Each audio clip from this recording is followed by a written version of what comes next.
कराम इस वक्त मैं दर बाज़ार पे मौजूद हूँ और मेरे पीछे मेरे अकब में आप ये गैदरिंग देख रहे हैं नौजवान। ये वो नौजवान हैं जिनको पिछले माह की 28-29 तारीख को उठा लिया गया था और ये लोग पाबंद सलासर रहे। आज इनको रिहाई मिली। ये वो लोग हैं जो अवामी हकूक़ की तहरीक के लिए दिन रात कोशां थे, चाहे वो बिजली के बिल्लात पे नाजायज़ टैक्सीज हों, चाहे वो आटे पे सब्सिडी की बहाली हो या मराद याफ्ता तबके की मराद का खात्मा हो। ये लोग उस तहरीक का हिस्सा थे। बिल जलाए गए और उस मद में इनको गिरफ्तार किया गया, इन पे पर्चे काटे गए, FIR हुई। आज ये लोग रिहा हो के वापस अवाम में आ चुके हैं। मेरे साथ इस वक्त नईम ज़िया साहब मौजूद हैं जो हजीरा से जिनका तल्लक है, ताजिर रहनुमा है। सर नईम साहब, सबसे पहले आपको मुबारकबाद। जिस काज के लिए आपने जदोजहद की थी, उस जदोजहद के नतीजे में आपको गिरफ्तार कर लिया गया था, आप आज रिहा हुए। क्या पाया, क्या खोया? काफ़ी दिन आप थाने के अंदर, जेल के अंदर रहे, आपके साथी रहे। यकीनन जेल की जो ज़िंदगी होती है वो एक रात भी मुश्किल होती है, लेकिन आप कई रातें वहाँ गुजार के आए हैं। क्या कहना चाहेंगे?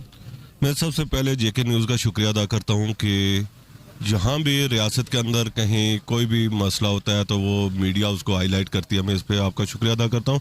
और जो हमारी जदोजहद थी पिछले 5 माह से हमारे आज़ाद कश्मीर के अंदर धरने दिए गए थे, उन धरनों की बेसिकली वजह यही थी कि हमारी बिजली जो है, पानी हमारा है, डैम हमारे हैं और हमें बिजली फ्री फराम की जाए। और दूसरा हमारा मुतालबा था कि हमारे जितनी एशिया खरीदोनश हैं, बिलखसूस आटा वगैरह है, उस पर सब्सिडी दी जाए। और सब्सिडी के बजाय हमारे लोगों को पहली बात है कि आटा नहीं मिल रहा है। हमारी माएँ बहनें सिपलाइयों के बाहर बड़ी बड़ी लाइनों में खड़ी हैं और वो आटा हमें दिया जा रहा है। वो जो बड़े बड़े जो हमारे असम्बली के अंदर बैठे हुए हैं, उनके वो जो मैं समझता हूँ कि कुत्ते भी वो आटा नहीं खाते जो हमारे गरीब लोगों को वो आटा दिया जा रहा है। और तीसरा जो है कि जो हमारे जो लीडरान हैं जो पिछले साल से अयाशियाँ कर रहे हैं, और हमारा ये मुतालबा था कि वो अपनी मुरादें ख़त्म करें, अपनी अयाशियाँ ख़त्म करें। और वो जो मुराद याफ्ता जो तबका था, हमारा उनको यही पैगाम था कि अपनी आप मुराद को ख़त्म करके ये पैसा गरीब आवाम पे लगाएं, क्योंकि गरीब आवाम के बेशुमार इशू थे।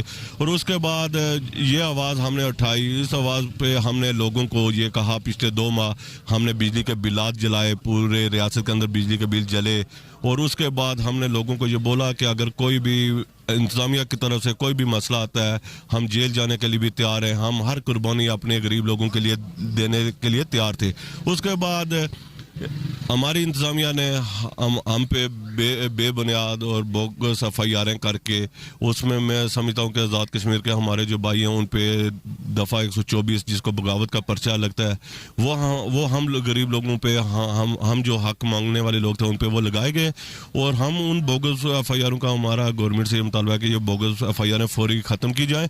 और इसलिए कि अगर रियासत के अंदर हम तो किसी मुल्क के ख़िलाफ़ इस वक्त कोई बगावत नहीं कर रहे, हम 70 साल से अपना हक मांग रहे हैं। और इस वक्त हम जो ये हक मांग रहे हैं अपनी बिजली का, पानी का और ये जो सब्सिडीज़ हैं और जो मराज आता है, अगर इस चीज़ों पे हम पे ये इस तरह के बगावत के पर्चे लगाते हैं, इन बगावत के पर्चों से ना हम डरते हैं, ना हम जेल की सलाहों से डरते हैं। जेल के अंदर हमारी इंतज़ामिया ने हमें जब गिरफ़्तार किया तो हमारा जो एक्शन कमेटी का ये था कि आपने अगर इंतज़ामिया किसी कारकुन को गिरफ़्तार भी करती है तो आपने इस पर कोई मज़ामत नहीं करनी है।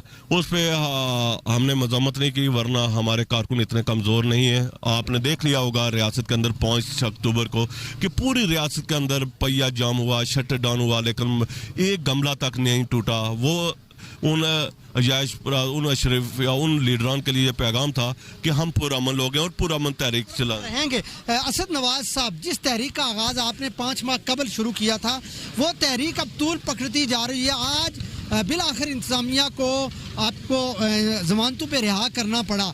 आपने अवामी हकूक़ की तहरीक के लिए जदोजहद की और जदोजहद की खातिर आपको जेल भी जाना पड़ा।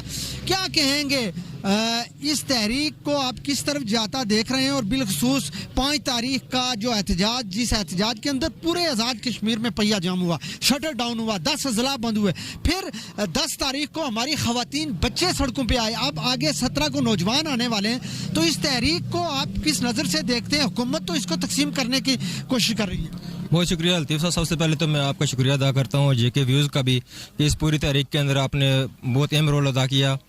तो जो आपका सवाल है मैं उसकी तरफ आऊँगा कि हुक्मरान तबके ने जब से हमने उनसे ये मुतालबात रखे कि ये लोगों के जो बुनियादी हकूक़ हैं, आटा लोगों का बुनियादी हक़ है, ये इनको सब्सिडी पे मिलना चाहिए, और बिजली जो यहाँ पैदा होती है, हमारे पानियों से पैदा होती है, हमारे दरियाओं के पानियों से, ये हमारे लोगों को मुफ्त मिलनी चाहिए। तो उस पर हुक्मरान तबके ने लोगों को तकसीम करने के लिए, इस तहरीक को नाकाम करने के लिए मुख्तलिफ तरह के हथकंडे इस्तेमाल किए और पर्चे थे जी जी, और वो मुख्तलिफ हरबे अख्तियार करते करते आखिर वो इस नतीजे पर पहुंचे कि हमारे खिलाफ उन्होंने बोगस FIR दर्ज की और इस नाम ने आज़ाद कश्मीर के अंदर हमारे सैकड़ों लोगों को गिरफ्तार किया गया और हमारे ऊपर बगावत का दफा लगाया गया। हालांकि हमने बिलात जलाए थे और बिलात लोगों आप तो हुकूक मांग रहे हैं। जी जी, हम अपने बुनियादी हकूक की बात कर रहे थे और जो बिल था वो लोगों का अपना बिल है, जब वो उसको जलाएं, जमा करवाएं ना करवाएं, ये उनकी मर्जी है। और उस बुनियाद पर उन्होंने हमारे खिलाफ बगावत के दफात लगाकर हमें पाबंदी हासिल किया और वो ये चाह रहे थे कि हम इनको गिरफ्तार करेंगे, इनको डराएं धमकाएंगे और ये तहरीक से पीछे हटेंगे। लेकिन इन हुक्मरानों को ये अंदाज़ा नहीं है कि इस खित्ते की अवाम इस कदर मुनज़्ज़म हो चुकी है, ये इनके साथ 75 सालों से जो जुल्म होता रहा, जो ज़्यादतियाँ होती रहीं, अब वो इस सारी चीज़ों को समझ चुके हैं कि इनका ज़िम्मेदार कौन है। और जैसे आपने कहा कि आप तहरीक को किस तरफ जाता हुआ देख रहे हैं, तो मैं समझता हूँ कि अगर इस वक्त भी इस नाम नहाद रियासत के तबके ने होश के नाखन ना लिए, लोगों की बात को संजीदा ना लिया और अगर अपने वो उन्होंने वही तकसीम के हरबे अख्तियार किए या कोई और हरबा अख्तियार करने की कोशिश की, तो मैं समझता हूँ कि ये फिर इनके लिए बहुत बुरा होगा, इनका जो अंजाम है वो बहुत ही खौफनाक होगा। बहुत खौफनाक होगा। सरदार ज़हूर साहब अवामी एक्शन कमेटी हजीरा के सदर हैं। सर, आप पे भी FIR काटी गई, गो कि आपकी गिरफ्तारी अमल में नहीं लाई गई, आज आपके साथी रिहा होकर बाहर आ चुके हैं, आपका दस्तो बाजू बन चुके हैं, क्या कहेंगे? ये जो तहरीक है जिसमें अब औरतें भी शामिल हो चुकी हैं, बच्चे भी शामिल हो चुके हैं, नौजवान तो पहले से ही हैं, अब स्कूलों और कॉलेजों के बच्चे भी सड़कों पे आने के लिए तैयार हैं, नौजवान, बूढ़े, बुजुर्ग, हर तरह के लोग, हर जमात के लोग जो हैं वो इस तहरीक का हिस्सा बन रहे हैं। लेकिन हुकूमत अपनी तरफ से कोशिश कर रही है किसी तरह इस तहरीक को सबूताज किया जाए। जो मुतालबात हैं ये जेन्युइन नहीं है, हालांकि ये मुतालबात अवामी हकूक जो हैं ये अवाम के बुनियादी मसाइल हैं, उनकी तरफ तो आपने तवज्जो दिलवाई, पिछले 5 माह से दिलवा रहे हैं, धरने दे रहे हैं, लेकिन उसके बावजूद आपका वज़ीर आज़म, आपकी हुकूमत इसको सीरियस नहीं ले रही। बिस्मिल्लाहिर्रहमानिर्रहीम। मैं सबसे पहले तो आपका शुक्रिया अदा करूंगा लतीफ़ अवान साहब कि आपने हमेशा जब से भी हमने इस तहरीक का आगाज़ किया तो आपने भरपूर अपना किरदार अदा किया। तो जहाँ तक आपने पूछा सवाल दोस्तों के हवाले से, तो मैं ये कहूँगा ना कि शायद जो आज़ाद कश्मीर के अंदर जो हुक्मरान लोग बैठे हुए हैं तो उनकी सोच ये थी कि ये जो लोग हैं इनको गिरफ़्तार करने के बाद ये तहरीक जो है कमज़ोर हो जाएगी। तो मैं ये डर जाएंगे, हाँ, ये डर जाएंगे, ये तहरीक कमज़ोर होगी। लेकिन मैं ये समझता हूँ कि हमारे इन दोस्तों की जो कुर्बानी थी, तो उसके जो कुर्बानी के सिले में हमें जो आपने देखा होगा कि रिएक्शन जो लोगों ने दिया, जो 30 दिसंबर को मेरे में हुई है, जो इस सितंबर को जो कॉल थी उस दिन, और फिर जो है 5 अक्टूबर को आपने देखा है कि जिस तादाद में लोग निकले। 10 तारीख को खवातीन और बच्चे, जो आज़ाद कश्मीर का कल्चर नहीं। जी जी जी, देखे ना, यही बात है ना कि ये तहरीक जो आज से 5 माह पहले शुरू हुई थी, तो ये मुनज़्ज़म होते होते अब हर घर के अंदर और हर फर्द के पास जो पहुंच चुकी है, हर बच्चे के पास ये पहुंच चुकी है, खवातीन के पास ये चुकी है। और इस वक्त जो सूरत हाल है, मैं समझता हूँ कि जिस तरह आपने कहा ना कि वो उसको सबूताज करने की कोशिश करेंगे, तो मैं समझता हूँ कि वो बिल्कुल कामयाब नहीं होंगे। ये हर दौर में होता आया कि हर दौर के अंदर जो है ना कासा लैस और सहूलतकार लोग मौजूद रहे, लेकिन हक परस्तों को जो है ना हमेशा फतह हुई। और हमारी ये जो जदोजहद है ये हक पे है और गरीब आवाम के हकूक़ की जदोजहद है, और मैं पूरा यकीन है, उस अल्लाह पे भरोसा है कि इंशाअल्लाह इसके ऊपर जो है ना हमें ज़रूर कामयाबी मिलेगी। ये चाहे जितने भी हरबे करें, जितने भी हथकंडे इस्तेमाल करें, इनको कामयाबी नहीं मिलेगी। इंशाअल्लाह कामयाबी आवाम की होगी, कामयाबी ये जदोजहद करने वाले लोगों की होगी। बहुत शुक्रिया नाज़रीन कराम, आपने इन असीरान की गुफ्तगू को सुना। मलिक इलियास साहब जो इस तहरीक के बुनियादी जो कारकुनान हैं उनमें इनका शुमार होता है। इलियास साहब, आज आपके साथी रिहा हो के आगे बड़ा इस्तकबाल किया आपने हजीरा में, दर बाज़ार में, क्या कहना चाहेंगे? हुकूमत ने तो रिहा कर दिया इनको ज़मानतों पे, लेकिन हुकूमत तहरीक को हर उस हरबे के ज़रिए दबाना चाहती है जिसके ज़रिए वो कोशिश कर रही है कि किसी न किसी तरह इस तहरीक को तोड़ा जाए, सबुताज किया जाए, लोगों को तकसीम किया जाए।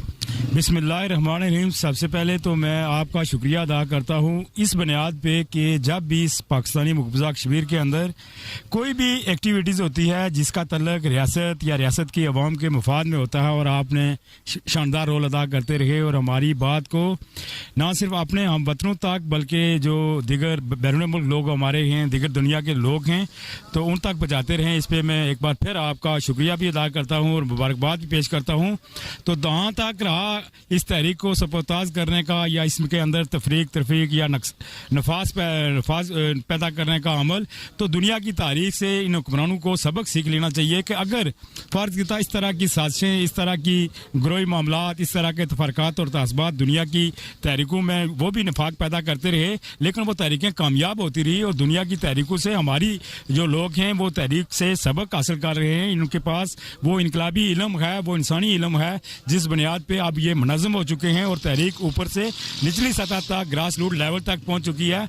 अब हुक्मरानों को शायद ये बात समझ नहीं आ रही है कि ये तहरीक कोई सती किस्म की तहरीक है, नॉर्मल तहरीक है, या इसको जो है ना शब खून मार कर ख़त्म कर दिया जाएगा। ऐसा बिल्कुल नामुमकिन है। अब ये तहरीक मजदूरों, किसानों और माशरे की तमाम परतों तक पहुँच चुकी है और तमाम परतें इस बात पर इतफाक़ कर चुकी हैं कि जब तक इन बुनियादी मसाइल से, इन गलाजतों से, इन जबर से, जुल्म से हम निजात हासिल नहीं करते, हम इस जदोजहद को कभी भी जो है ना सबोताज नहीं होने देंगे। बहुत शुक्रिया नाज़रीन किराम, आपने गुफ्तगू को सुना। मुझे आपके फीडबैक का इंतजार रहेगा। दीजिए इजाज़त, अल्लाह ने के बाद।